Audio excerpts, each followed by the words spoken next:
తెల్లవారినట్లుంది. ఏంటండి ఇది పొద్దున్నే లైటు? మీరు లేవాలనుకుంటే లేవచ్చు కదా, నన్నెందుకు లేపుతారు? లైట్ లేకుండా నడిస్తే పడిపోతానేమోనని భయం. ఎందుకు పడిపోతారు? కళ్ళజోడు పెట్టుకుని నడవచ్చు కదా. అయినా ఇన్నాళ్ళు ఉద్యోగం చేశారు, ఆ మాత్రం నడవటం నేర్చుకోలేదా?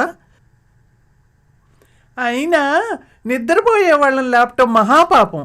నిద్ర లేపితే మహాపాపం అని ఏ పురాణంలోనూ లేదు, రాజ్యాంగంలోనూ లేదు. ఏంటంటున్నారు? నిన్ను అనవసరంగా నిద్ర లేపానని బాధపడుతున్నాను. ఏం లేదులే, పడుకో.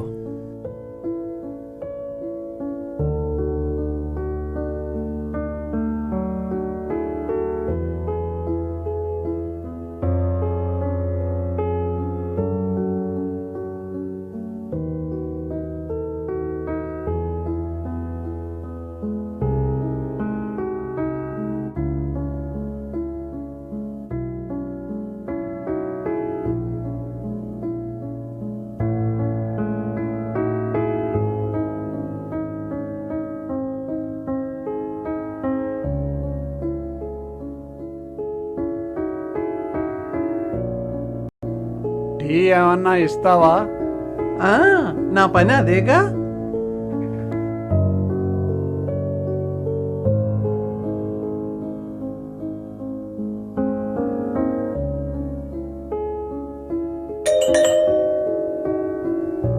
ఏమండి, ఎవరో వచ్చారు చూడండి.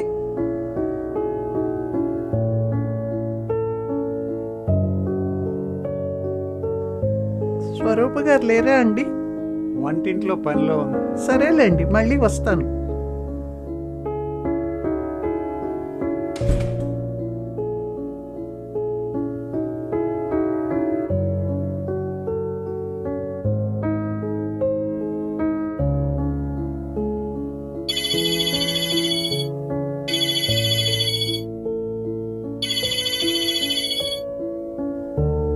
హలో గాయత్రి గారు, బాగున్నారా?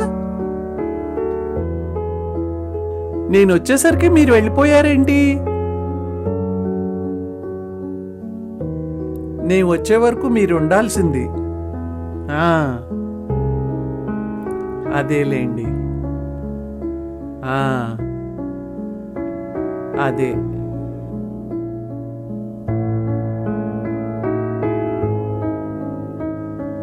సరే గాయత్రి గారు, ఉంటానండి.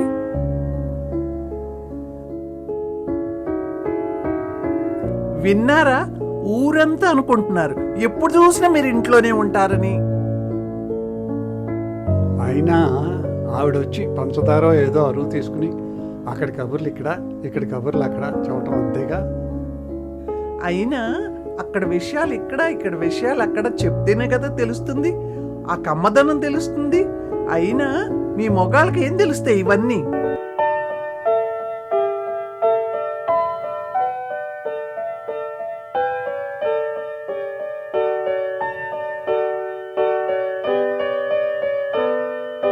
ఏంటి గంటలు గోల? పూజలే పూజలు. నాకెలాగో రిటైర్మెంట్ లేదు. పని చేసి అలసిపోతే కాసేపు పడుకోనివ్వరు. గంటలు కొడితేనే పుణ్యం వస్తుందా? మనసులో ఉండాలి భక్తి.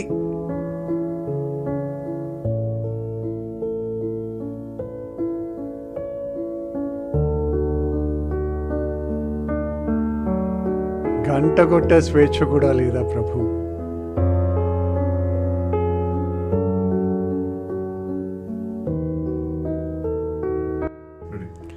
ఎక్కడికి?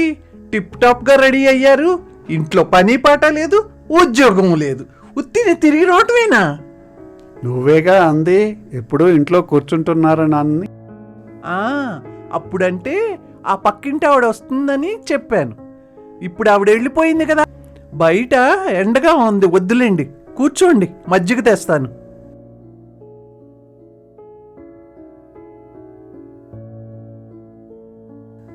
ఇదిగోండి, మజ్జిగ తీసుకోండి.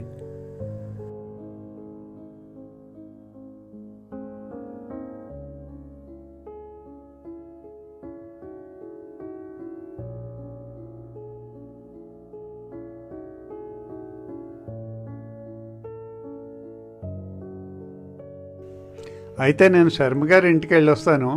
చాలా రోజులైంది శర్మ గారిని చూసి. అక్కడే అతుక్కుపోకండి, ఇంటికి తొందరగా వచ్చేయండి. సరే సరే.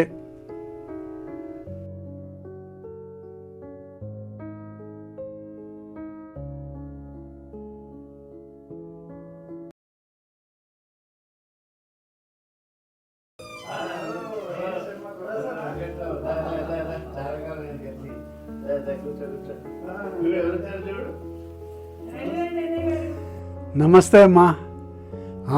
చాన్నాళ్ళు అయింది మిమ్మల్ని చూసి.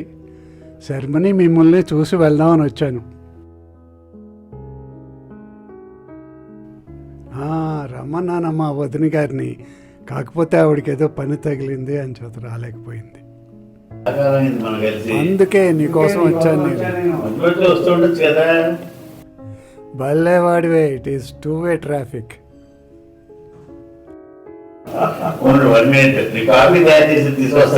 వావ్, కాఫీ ఏంటమ్మా? వీడెప్పటి నుంచి కాఫీ తయారు చేయటం మొదలు పెట్టాడు? నా పనులన్నీ తగ్గించేశారనుకోండి. అంతకుముందు మార్నింగ్ కాఫీ నేనే తీసుకొచ్చేదాన్ని, ఇప్పుడు ఆయనే కలిపి నాకు తీసుకొచ్చేస్తున్నారు. ఎందుకంటే అంటే వినరు. అంటారు, ఇప్పటి వరకు నా పనులన్నీ నువ్వు చేసావు కదా, ఇప్పుడు నీ పనులు నేను చేస్తాను అన్నారు. అంతే కదంలో ఆ మధ్య వంట కూడా చేశారు. ఎక్కడొచ్చి ఆయన చేసిన వంట ఆయనే తినలేకపోయారు. అదో విషయం. రాసాగా ఉన్నారండి. నీకు పెద్ద గ్లాసు మనందరికి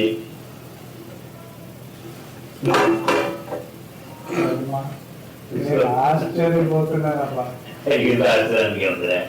ఇంట్లో కాఫీ వెళ్ళి కాఫీ తయారు చేయటం సింపుల్ గా. మనం పెద్ద అయిన తర్వాత మనం రిటైర్ చేస్తారు, కానీ మన వయసుతో పాటు వాళ్ళ వయసు కూడా పెరుగుతుందని మనం గుర్తించాం.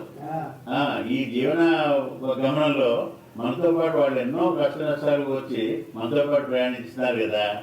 కాబట్టి ఇప్పుడు మనం ఎలా రిటైర్ అయ్యాం, మనకి పెద్ద పని లేదు కాబట్టి కొంత వాళ్ళతో కూడా మనం సహకరించి సహాయం చేస్తే వాళ్ళు కూడా బాగుంటుంది. ఈ వయసులో ఇద్దరు ఆరోగ్యం బాగుండడం చాలా ముఖ్య అవసరం కదా.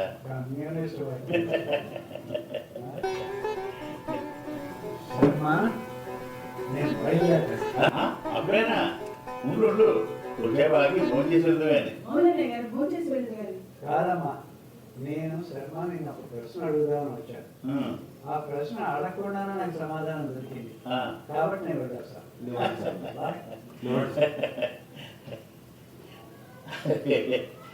ఏం ప్రశ్న అంటాడు, ఏం జవాబు దొరికిందో ఎవరికి అర్థం కాదు. ఎప్పుడు ఇంతే వీడు.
స్వరూపా, లేస్తావా? కాఫీ తీసుకొచ్చాను. ఆ? కాఫీ. ఏంటి మీలో ఎంత మార్పు? ఏం పర్వాలేదులే. నేను తయారు చేసేదాన్ని కదా, మీరెందుకు చేశారు?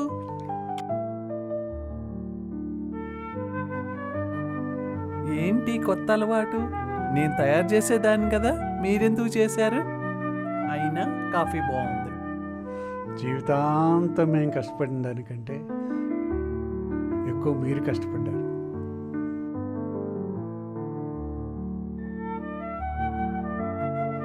మాకెలా వయసు పెరిగిందో మీకు అలాగే వయసు పెరిగింది. మాకైతే రిటైర్మెంట్ ఉంది, మీకైతే రిటైర్మెంట్ లేదు. మీరంత ఎమోషనల్ అవ్వక్కర్లేదు, అర్థం చేసుకున్నారు, అంతే చాలు. కూర్చోండి, టిఫిన్ చేసుకొస్తాను.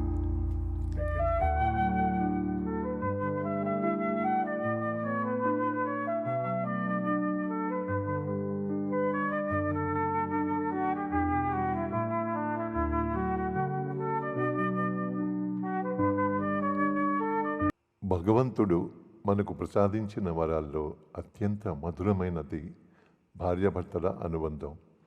అది కేవలం ఒక సంబంధం కాదు, రెండు మనసులు ఒకే దారిలో నడిచే జీవనయానం. వారు నివసించేది కేవలం ఒక ఇల్లు కాదు, రెండు హృదయాలు ఒకే ఆలయంగా మారే పుణ్యక్షేత్రం. ఈ అనుబంధం విలువను అర్థం చేసుకుని పరస్పరం గౌరవం, సహనం, ప్రేమతో సాగితే పెళ్ళిళ్ళు స్వర్గంలోనే జరుగుతాయి అనే మన పెద్దల మాట ఎంత సత్యమో అనిపిస్తుంది.